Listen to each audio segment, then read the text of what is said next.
السلام علیکم ورحمۃ اللہ وبرکاتہ۔ الحمد للہ رب العالمین والصلاة والسلام على سید الانبیاء والمرسلین وعلى آلہ واصحابہ واتباعہ وعترتہ اجمعین، اما بعد فاعوذ باللہ من الشیطان الرجیم، بسم اللہ الرحمن الرحیم۔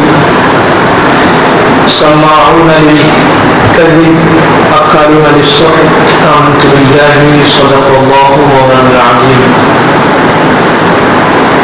آئیے ہمارا اپنی اور ساری کائنات کے مرکزی عقیدت قبلہ اطاعت کعبہ انقیاد ارواح نافذہ صلی اللہ تعالی علیہ وسلم کی مقدس بارگاہ میں اپنی عقیدت و محبت کا خراج ان الفاظ میں پیش کرتے ہیں جس طریقے سے پڑھاؤں میرے ساتھ مل کر پڑھیں۔ الصلاة والسلام علیک یا رسول اللہ، الصلاة والسلام علیک یا حبیب اللہ، الصلاة والسلام علیک یا نبی اللہ، صلی اللہ تعالی علیہ وسلم۔ اللہ تعالیٰ کا بڑا فضل اس کا کرم ہے، اس کی عطا ہے۔ اللہ تعالیٰ نے ہمیں زندگی کے ہر براہی پر اللہ تعالیٰ نے ہمیں نعمتوں سے لطف اندوز فرمایا۔ یقیناً حقیقی تعریف کا مستحق وہی ہے، اسی کی تعریف کرنی چاہیے۔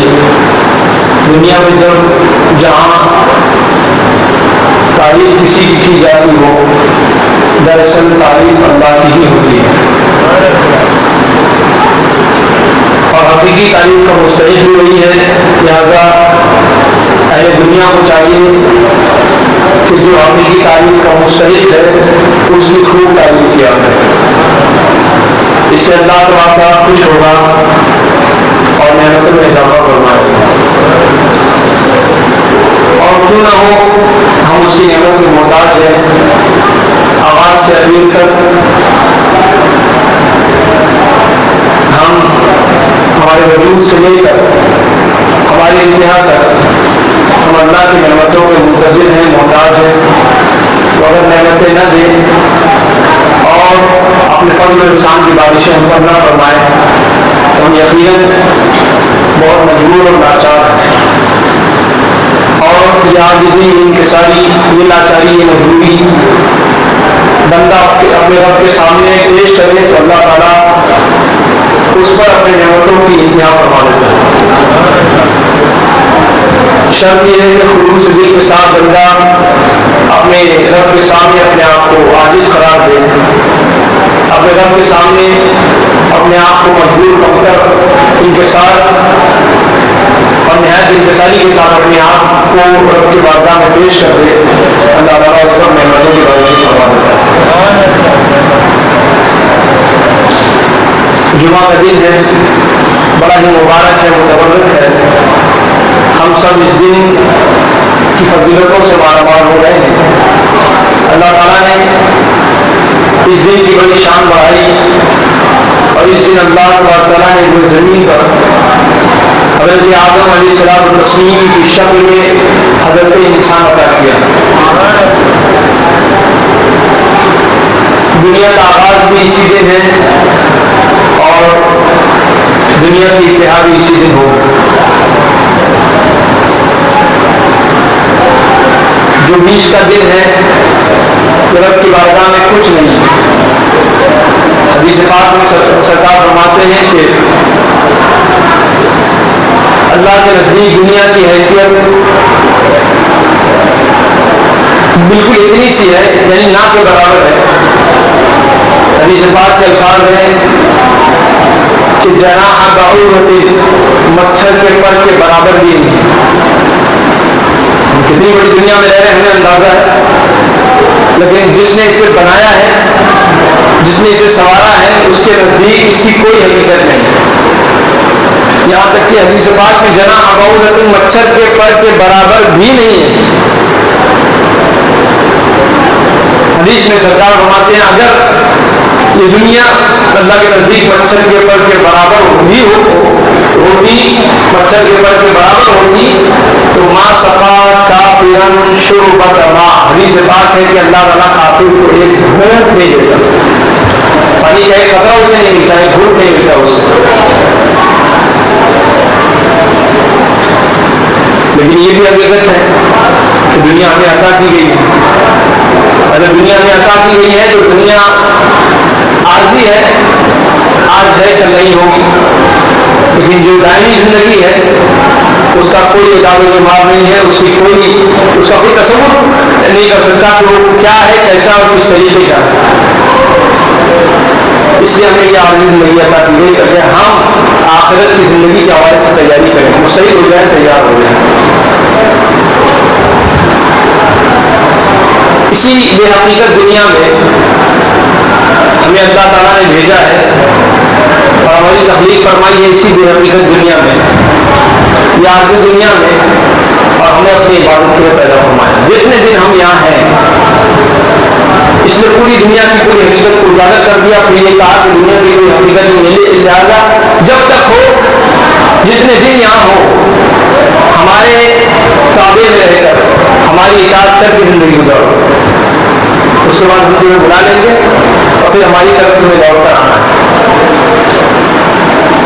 یہ اللہ کا نظام ہے, اس کی قدرت کے تقاضے ہیں کہ اللہ تعالیٰ نے اگر نعمتوں کا دروازہ ہم پر کھولا ہے تو اس کا امتحان بھی ہم سے لے گا.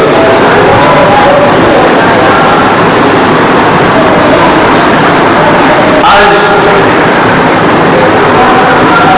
جس موضوع کے حوالے سے میں آپ کی خدمت میں اپنی گفتگو کو پیش کروں گا وہ غریبی ہے. حدیث پاک میں غربت کو پسند بھی کیا گیا ہے اور غربت کے شر سے, اس کے فتنے سے محفوظ رہنے کی سرکار نے دعا بھی فرمائی ہے. سرکار نے مالداری ناپسند فرمائی ہے, لیکن مالدار ایسی بے نیازی, ایسی مالداری جو اللہ تعالیٰ اور اللہ کے ذکر سے غافل کر دے, ایسی بے نیازی, ایسی غنا, ایسی مالداری سے اللہ کے رسول نے پناہ بھی مانگی ہے. اور ایک طرف اللہ کے رسول نے بے نیازی کا تقاضا بھی کیا رب کی بارگاہ میں, اللہ مالدار بنا دے. وہ غنا نفس ہے کہ آدمی دل کا بے نیاز بن جائے, دل کا غنی بن جائے. سرکار تو خود ایک بڑے گھرانے سے تعلق رکھتے تھے, بڑے مالدار تھے, بڑے بے نیاز تھے, لوگوں کو نوازتے تھے, خود نہ ہو لیکن دوسروں کا انتظام ضرور فرمایا کرتے تھے سرکار. لیکن اس کے باوجود سرکار جو ہے آپ نے فقر فرمایا, فقر اختیاری تھا آپ کا, یہ نہیں کہ مجبوری تھی آپ کی, آپ نے اسے اختیار فرمایا تھا. سرکار کو بھی چاہتے تھے نہ جانے کیا کیا آپ اپنے لیے ذخیرہ دنیا جمع کر لیتے, لیکن یہ سرکار نے کبھی اس چیز کو پسند نہیں فرمایا. سرکار کا فقر جو ہے وہ اختیاری تھا, حضور نے اختیار فرمایا تھا فقیری کو, مجبوری نہیں تھی سرکار کی. سرکار کی زندگی آپ دیکھیں کہ اعلان نبوت سے پہلے کی جو زندگی ہے, سرکار بڑے تاجر کی حیثیت سے عرب میں مشہور ہوئے, امانت دار صادق کے نام سے مشہور ہوئے, بڑے تاجر تھے سرکار. اور تجارت میں جو انداز سرکار وسراسی کا تھا وہ بڑا ہی نرالا تھا. یہی وجہ تھی کہ ایک بار اپنے چچا کے ساتھ جناب ابو طالب کے ساتھ آپ شام کا سفر کرتے ہیں, ملک شام کا. پھر ایک بار جناب خدیجہ رضی اللہ تعالیٰ عنہ کے حکم پر آپ ان کا کاروبار لے کر جو ہے وہ تجارتی سامان لے کر پھر ملک شام جاتے ہیں. تو سرکار وسراسی میں ایک تاجر کی حیثیت سے بھی متعارف ہوئے, لیکن سرکار کا انداز تجارت ہی نظر رہا, تو چاہتے تو اسی میں بڑی ترقی کرتے اور تھے ہی ترقی یافتہ تھے. لیکن سرکار نے کبھی تجارت تو کی, لیکن جو ہے سرکار وسراسی نے مالداری پسند نہیں فرمائی. لیکن اللہ کی بارگاہ میں دعا کی کہ اللہ ہمیں غنا نفس عطا فرما، دل کی مالداری عطا فرما. یہ مالداری نہیں، دل ہمارا مالدار ہو، دل بے نیاز ہو، یہ عطا فرما. سرکار نے فقر اختیار فرما. یہی وجہ ہے کہ جو شخص دل کا مالدار بن جائے، دل کا غنی بن جائے، بے نیاز بن جائے، تو اس کے سامنے دولت کی کوئی حیثیت نہیں ہوتی. ہو نہ ہو اسے کرنا ہے تو کرنا ہے، اسے خدا میں دینا ہے تو دینا ہے، اسے اپنے اوپر خرچہ کرنا ہے تو کرنا ہے، ہو یا نہ ہو. یہ شاہانہ سوچ ہے. بعض لوگ ہیں مالدار ہو جاتے ہیں لیکن مالداری کے بعد کنجوسی ان کے ہاتھ آ جاتی ہے. مالدار بھی ہے، کنجوس بھی ہے. دو نقیص چیزوں کا، متضاد چیزوں کا، دو مخالف چیزوں کا ایک جگہ جمع ہو جائے. مالدار بھی اور کنجوس بھی. ایسا کیسا؟ مالدار ہو تو سخی بھی ہو، اور نہیں مالدار ہو تو کنجوس ہو، تو کیا مطلب ہے اس کے مال کا؟ سرکار بالکل اس کے بالکل برعکس تھے. سرکار دل کے بے نیاز تھے. سوالی آیا، سوال کیا، سرکار کے پاس ہو تو بھی، نہ ہو تو صحابہ کو جمع کر فرماتے کہ ہمارا ایک بھائی آیا ہوا ہے، کہ فلاں شخص آیا ہوا ہے، اس شخص کی یہ ضرورت ہے، لہٰذا تم میں سے کسی کے پاس اگر ہو تو اسے دے دو. پہلے تو خود دیتے، پھر دوسروں سے دلوا دیتے. یہ سرکار کی بے نیازی تھی.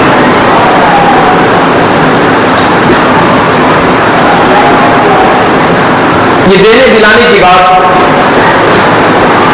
غربت کا جو معاملہ ہے ہمارے یہاں، ہم گزشتہ جمعہ کو معاشرے میں مرد کے کردار کے حوالے سے بڑی اہم باتیں آپ نے کچھ سماعت کی تھی. قرآن حکیم نے ہمیں یہ تصور پیش کیا ہے کہ معاشرہ صالح بنے، نیک معاشرہ بنے، لوگ نیک معاشرے میں جئیں، لوگ نیک تصورات کے تحت پلے اور بڑھیں، اور لوگوں کی سوچ اچھی ہو، لوگوں کی فکر اچھی ہو، لوگ سارے معاشرے کو تشکیل دینے میں ساتھ دیں اور اچھے معاشرے میں رہنے والے بن جائیں. یہ قرآن عظیم کی تعلیمات ہیں اور اسی تعلیمات کا ہم اور آپ حصہ ہیں. ہمارے تصورات اگر گندے ہیں، برے ہیں، افکار و نظریات برے ہیں، ہم قرآن و حدیث کے مطابق نہیں سوچتے، تو لازمی ہے کہ ہم سارے معاشرہ تشکیل نہیں دے سکتے، اچھا معاشرہ بنا نہیں سکتے، اچھی سوسائٹی بنا نہیں سکتے، اچھے لوگوں میں رہ نہیں سکتے، جب تک ہمارے تصورات، ہمارے فکر، ہمارے سوچ و وچار کا جو طرز ہے اگر یہ برا ہے تو ہم کبھی ساری معاشرہ بنا نہیں سکتے، اچھا معاشرہ بنا نہیں سکتے. اور قرآن پاک نے کہا کہ جو ہے اچھا معاشرہ بناؤ، وَعَاشِرُهُنَّ بِالْمَعْرُوفِ، اچھا معاشرہ بناؤ. اب اگر کسی اچھے معاشرے کی بننے اور بنانے کی اگر گفتگو کی جائے، اس پر بات کی جائے، تو کسی معاشرے کی ترقی یافتہ ہونے کا یہ مطلب، اگر ہم کسی ایڈوانس، کسی ڈیولپ معاشرے کا جائزہ میں اٹھائیں اور اس کو پڑھیں، تو اس کا یہ مطلب ہے کہ وہ معاشرہ صنعتی ترقی ہو، معاشی انصاف ہو، معاشرتی اقدار ہو، انسانی حقوق کا معیار بلند ہو، روزگار کے بے شمار مواقع ہوں، اور دیگر بنیادی سہولیات کے لحاظ سے اسٹینڈرڈ مقام پر کھڑا ہو.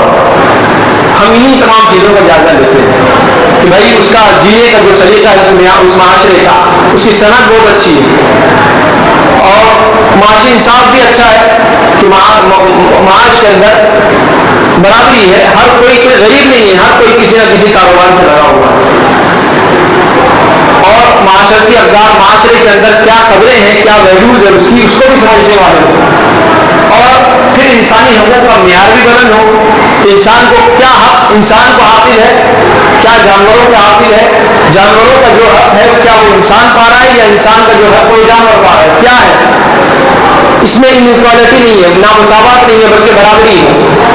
اور پھر اس کے بعد روزگار کے مواقع بھی ہوں، وہاں پر روزگار کا جو مواقع ہے، جو چانسز ہے، جو ویکینسیز ہے، وہ بھی موجود ہوں. ساتھ ہی ساتھ دیگر بنیادی سہولیات کے لحاظ سے اس معاشرے کا اسٹڈی کیا جائے کہ وہ کس مقام پر کھڑا ہے. وہ معاشرہ کس مقام پر ہے؟ بلند ہے، مڈل کلاس میں ہے، یا ایک دم ہی نیچے ہے وہ معاشرہ؟ اس معاشرے کو معاشرہ کہہ سکتے ہیں یا نہیں، یہ جو ہے ریسرچ کرنے کی ضرورت ہے۔ قرآن پاک نے اس کا حوالہ بھی دیا ہمیں کہ والذی جعل لکم الارض ذلولا فامشوا فی مناکبها وکلوا من رزقہ والیہ النشور۔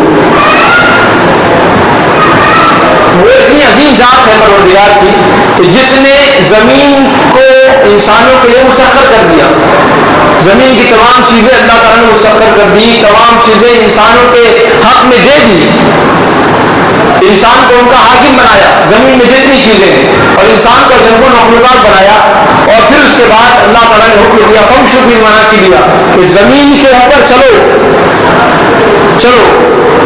وکلوا من رزقہ، اور اللہ کا رزق کھاؤ، زمین پر چلو۔ تو یہ کسب معاش کے سلسلے میں آپ کو جو اللہ تعالیٰ نے وسائل عطا فرمائے ہیں، جتنی سہولیات عطا فرمائی ہے، ان سہولیات کو بروئے کار لاتے ہوئے پیشہ اختیار کیجیے، اور پھر اس کے بعد جو ہے وکلوا من رزقہ، اور اللہ تعالیٰ نے جو تمہیں اسباب و وسائل عطا فرمائے ہیں، ان اسباب و وسائل کا استعمال کرتے ہوئے اللہ کا رزق کھاؤ، اللہ کا رزق کھاؤ یعنی حلال کھاؤ۔ اور پھر اس کے بعد اللہ تعالیٰ نے فرمایا کہ بھائی نشور، اور اسی طریقے سے تمہاری زندگی کے ایام ختم ہوں گے اور تمہیں اللہ کی طرف لوٹ کر آنا ہے۔ یہ سمپل فارمولا، یہ توجہ کا مرکز، یہ فکر کی باتیں قرآن پاک نے ہمیں پیش فرمائی۔ بہت سارے ایسے اسباب ہیں جن کی بنیاد پر ہمارے معاشرے کے اندر غربت کا خاتمہ نہیں ہو پا رہا، بلکہ غربت تیزی کے ساتھ بڑھتی چلی جا رہی ہے، غربت کا ریشو بڑھ رہا ہے، غربت کا پرسنٹیج بڑھ رہا ہے، لوگ غریب سے غریب ہوتے چلے جا رہے ہیں، اور غریب بالکل غریب ہوتا جا رہا ہے، مالدار بالکل مالدار بنتا جا رہا ہے۔ غربت اور افلاس کے اسباب کیا ہیں؟ کچھ باتیں ایسی ہیں جس کا ذکر کرنا ضروری ہے۔ اللہ تعالیٰ نے، قدرت نے لا تعداد وسائل معاش اور رزق و اسباب بنائے ہیں، اللہ تعالیٰ نے بے شمار چیزیں بنائی ہیں، جیسے انسان بنائے ویسے انسان کی ضرورت کو پورا کرنے کے لیے اسباب بنائے، انسان کی ضرورت کو پورا کرنے کے لیے اسباب بنائے۔ اللہ تعالیٰ نے جیسے انسانوں کو بنایا ویسے انسان کی ضرورت کو پورا کرنے کے لیے اسباب بنائے۔ کیا بنائے؟ بولے بھائی، آپ تھوڑا ایسا لگتا ہے کہ سب سو رہے ہیں۔ جمعہ کی تقریر میں اکثر لوگ اپنی نیند بھی پوری کر لیتے ہیں۔ پورے بات پڑھے اللہم صلی علی سیدنا مولانا محمد وبارک وسلم، صلاۃ والسلام علیک یا رسول اللہ۔ دیکھیے، میں چیخ پکار زیادہ کرتا نہیں، بہت سارے بیچارے چیخ پکار کرنے والے کو دل و دماغ میں رہتا بھی نہیں کچھ، سمجھ رہے؟ تو میں چیخ پکار کروں گا تو آپ سمجھیں گے بڑا مقرر ہوں، تو میں یہ نام آپ سے لینا نہیں ہے مجھ کو، سمجھ رہے؟ میں جو مطالعے کی جو چیزیں ہوتی ہیں وہ میں آپ کے سامنے پیش کر دیتا ہوں، آپ کا بھلا ہے تو لے لیجیے، اور آپ کو بھلا نہیں لگتا ہے رکھ دیجیے اسے۔ پھر اپنا ایک طریقہ ہے، انداز ہے، میں سب انداز جانتا ہوں لیکن اسی انداز کو میں نے اختیار کیا ہے تاکہ آپ کے ذہن دماغ میں میں چیخ پکار کرتا ہوں، پتہ چلا جمعہ کی تقریر میں کیا چلا رہے تھے بولے، آپ یہ نہیں کہیں گے کہ کیا تقریر کر رہے تھے، کیا بتا رہے تھے، آپ نے کیا چلا رہے تھے، وہاں دھواں دھار تقریر چلے، میں اس کا قائل ہی نہیں ہوں۔ بیچارہ مقرر کرنے بھی چلاتے چلاتے بھول جاتا ہے کہ وہ کیا بول رہا ہے، سمجھے؟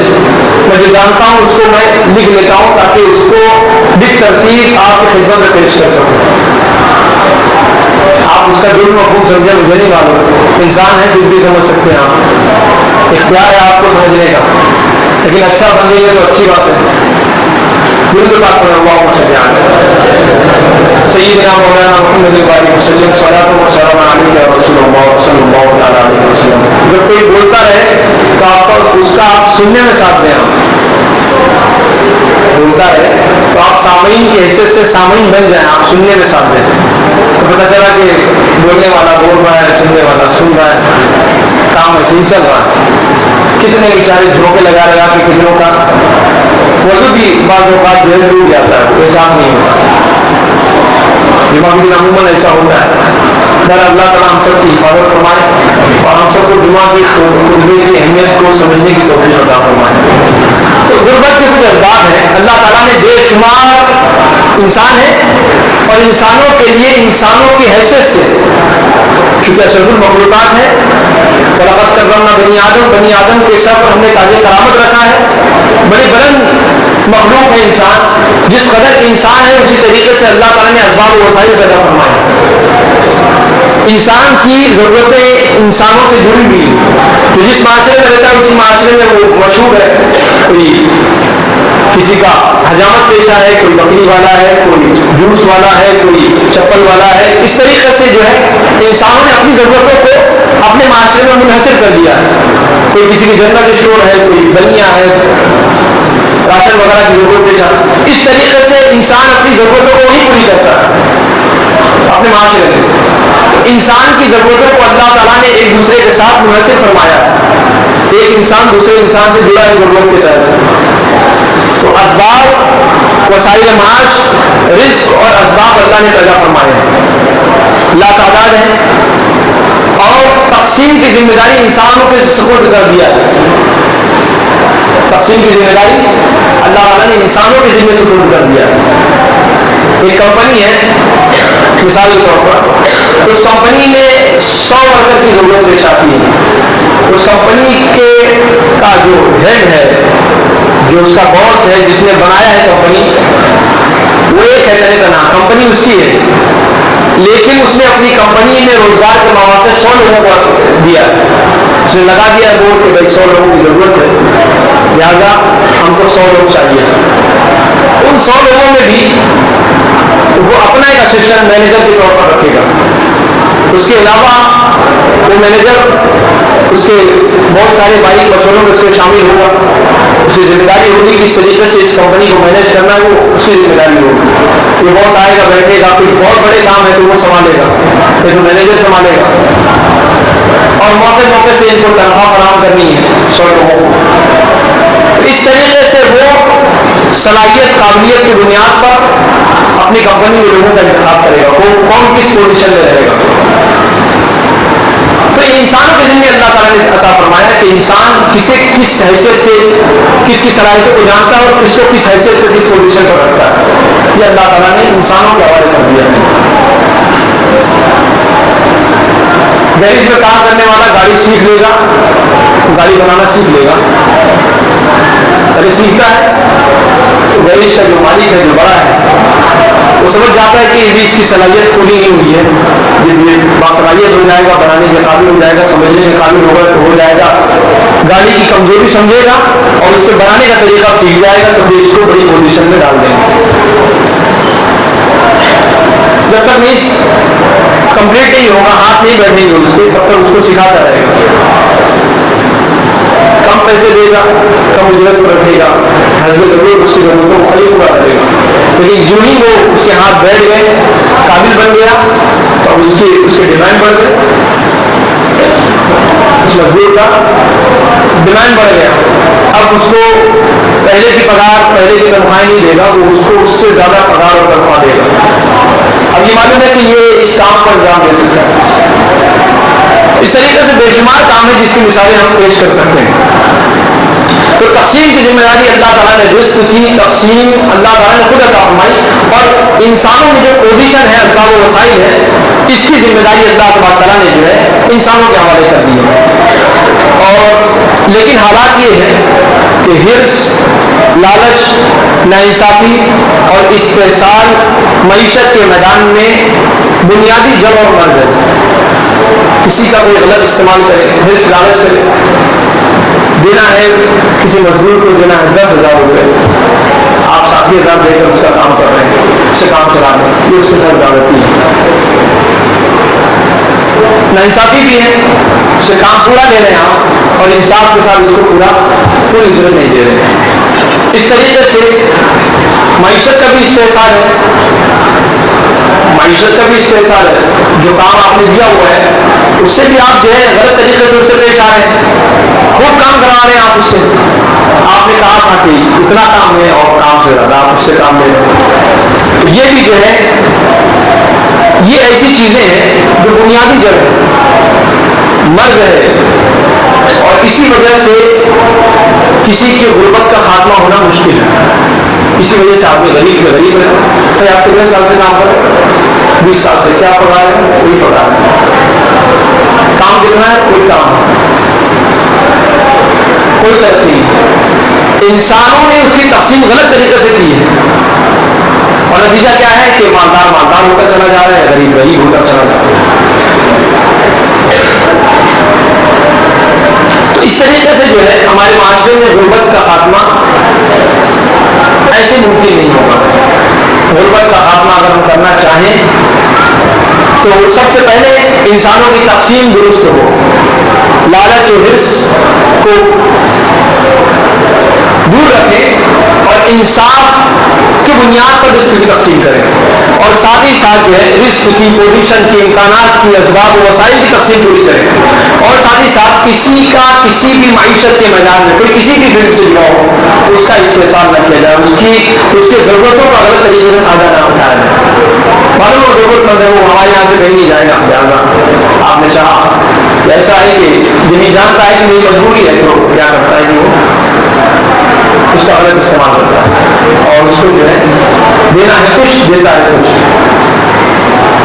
اس کی بھی ضرورتیں آپ کی طرح ہیں، اس کی بھی ضرورتیں آپ کی طرح ہیں. آپ کو 50,000 روپے ہر مہینے خرچ میں لگتے ہیں، سامنے والے کو بھی تو کم سے کم 30,000 روپے لگتا ہوگا. آپ اس کی ضرورتوں کا احساس کریں. یہی وہ وجہ ہے جو انسان نے اپنے ہاتھ میں لے لیا، اور انسانوں نے خود انسانوں پر جو ہے قبضہ جمانے کے بعد، غلط طریقے سے اس کا استعمال کرنے کے بعد آج ہمارے معاشرے میں غربت ہے. اللہ تعالیٰ نے کسی کو غریب نہیں بنایا، انسانوں کی تقسیم نے غلط طریقے سے انسانوں کو جو ہے کسی کو غریب بنا دیا، کسی کو مانتا. تقسیم تو اللہ کی ہے، جو جس قدر محنت کرے گا اس قدر پائے گا، لیکن حالات ایسے ہیں جو انسانوں نے جو اپنے ہاتھوں میں دیا ہے، اس غلط تقسیم نے انسانوں کو کہیں کا کہیں کسی موڑ پر کھڑا کر دیا. اور اللہ تعالیٰ نے یہاں پر حکم فرمایا کہ هو الذی جعل لکم الارض ذلولا فامشوا فی مناکبہا. اللہ تعالیٰ نے زمین کو مسخر کر دیا تمہارے لیے، تو تم اس تقسیم میں، اللہ کی اس تقسیم میں برابر ہو، مالدار ہو، غریب ہو، سب اللہ کی تقسیم میں برابر ہو، سب کو اللہ نے برابر نوازا ہے. لیکن جب انسانوں کے ہاتھ میں ذمہ داری آئی تو انسان نے غلط طریقے سے اس کی تقسیم شروع کر دی. اور یہی وجہ ہے آپ دیکھیں کچھ رشوت کا بھی ماحول ہمارے یہاں بہت زیادہ ہے. آپ دیکھیں پوزیشن حاصل کرنے کے لیے رشوت دو، کوئی اعلیٰ محکمے کو پانے کے لیے رشوت دو، اس طریقے سے بڑی رشوتیں چلنے لگی. ابھی قریب ہمارا 20 تاریخ کو الیکشن کا آپ نے دن دیکھا، کتنی بار مساجد سے اعلان ہوئے، یہیں سے نہیں ہر مساجد سے تقریباً اعلان ہوئے کہ بھائی آپ ووٹ کے بدلے پیسہ نہ دیں. سمجھ لیں، یہ سب باتیں ہوئی، لوگوں کو سمجھایا گیا کہ یہ حرام ہے، حرام ہے، حرام ہے. شراب جیسے حرام ہے ویسے یہ رشوت حرام ہے، لوگوں کے بدلے پیسہ لینا یہ حرام ہے. شراب جیسے حرام ہے، جیسے زنا حرام ہے اس طریقے سے یہ حرام ہے، رشوت حرام ہے جس طریقے سے. تمام باتیں کہنے کے بعد بھی ہمارے معاشرے میں آپ اندازہ لگائیں کہ میں کیا، کئی لوگوں نے دیکھا یہ چیز. ہمارے معاشرے میں 200 روپے کے لیے ہمارے قوم کے مرد کیا، عورتیں کیا، سب ٹوٹ پڑی تھی، اپنے ووٹ کو داؤ پر لگا دیا. یہ حقیقت ہے نہیں ہے. اور وہ کون تھے؟ ہمارے ہی لوگ تھے. آج شاید ہو سکتا ہے مسجد میں بھی ہوں. کون لوگ تھے؟ یہ اللہ کی بارگاہ میں دعا کریں گے اللہ ہماری دعاؤں کو قبول فرما. اللہ تعالیٰ ان کی دعاؤں کو ان کے منہ پہ مار دے گا. رشوت کا کھا کے بیٹھتے ہو، ہم سے کہتے ہو دعا قبول فرما، حرام کا لقمہ اپنے پیٹ میں اتارتے ہو، کہتے ہو کہ ہماری دعا قبول فرما.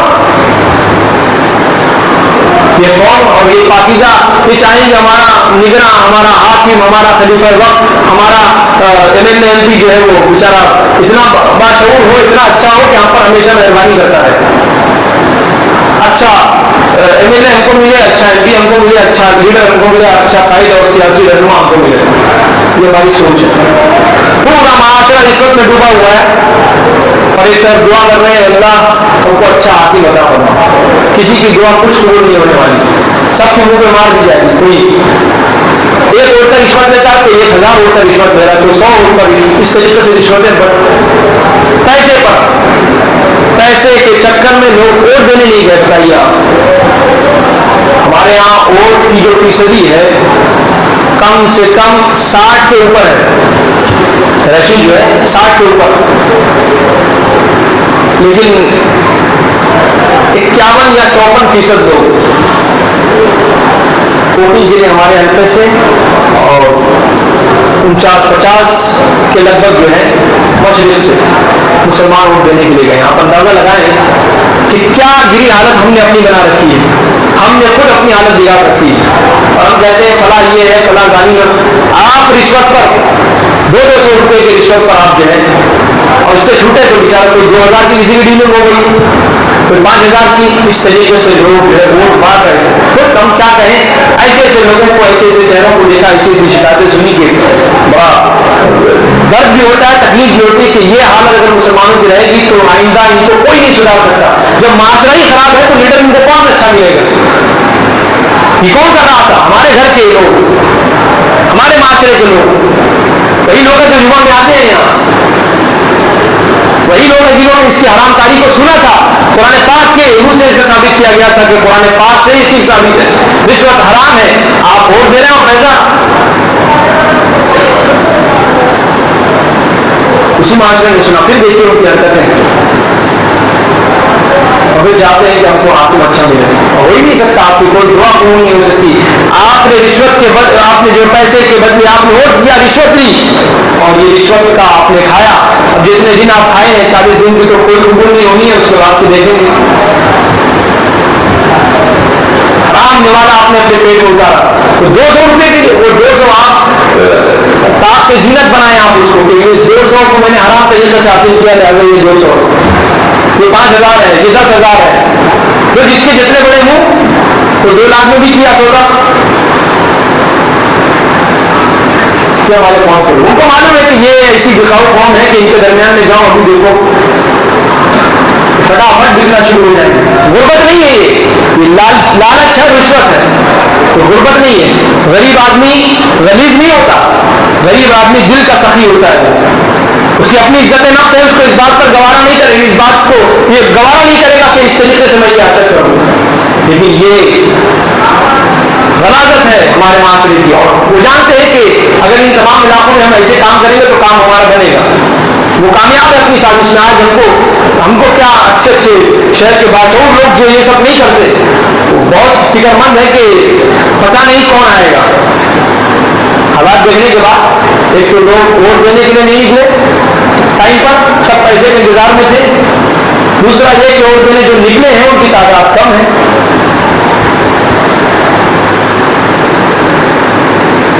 تو آپ اندازہ لگا لیں کہ کیا ہوگا ہمارا. اللہ تعالیٰ ہم سب کو رشوت سے پاک رہنے والا معاشرہ بنا دے. یہ رشوت جو ہے ہمارے پورے معاشرے کو دیمک کی طرف، رشوت حرام ہے، اور حرام چیزوں میں ہم امتیاز کرنا بھول گئے کہ ہمیں کرنا کیا ہے کیا نہیں کرنا ہے. اور یہ جانتے ہیں کہ وہ یہ الیکشن ہے، الیکشن کے بعد ایسا ہے کہ الیکشن کے ٹائم میں ہم جو لے لیے بعد میں کون آتا ہے پوچھنے کے لیے، نہیں یہ تو 200 روپے آپ نے اپنی زمین کا اتنا سستا سودا کیا. پہلی بات تو لینا ہی نہیں چاہیے یہ تمام چیزیں، لیکن آپ کو بھی اتنی شعور ہونا چاہیے کہ ہم کر کیا رہے ہیں. ایسے بھی لیڈر آپ کو ٹھگنے والا ہی لیڈر ملے گا، چور ہی لیڈر ملے گا آپ کو. آپ کی عزت آپ کو کھیلنے والا لیڈر ملے گا، آپ سے کھیلنے والا لیڈر آپ کو ملے گا. اللہ تعالیٰ ہم سب کو اپنے سلیم عطا فرمائے، حلال کمانے اور کھانے کی توفیق عطا فرمائے، ناجائز سے مکمل طور پر بچنے کی توفیق عطا فرمائے. دوران گفتگو جو بھی خطا ہوئی اور مجھے معاف فرمائے. استغفر اللہ ربی من کل ذنب واتوب الیہ. اعلانات ہیں، سماعت فرمائیں.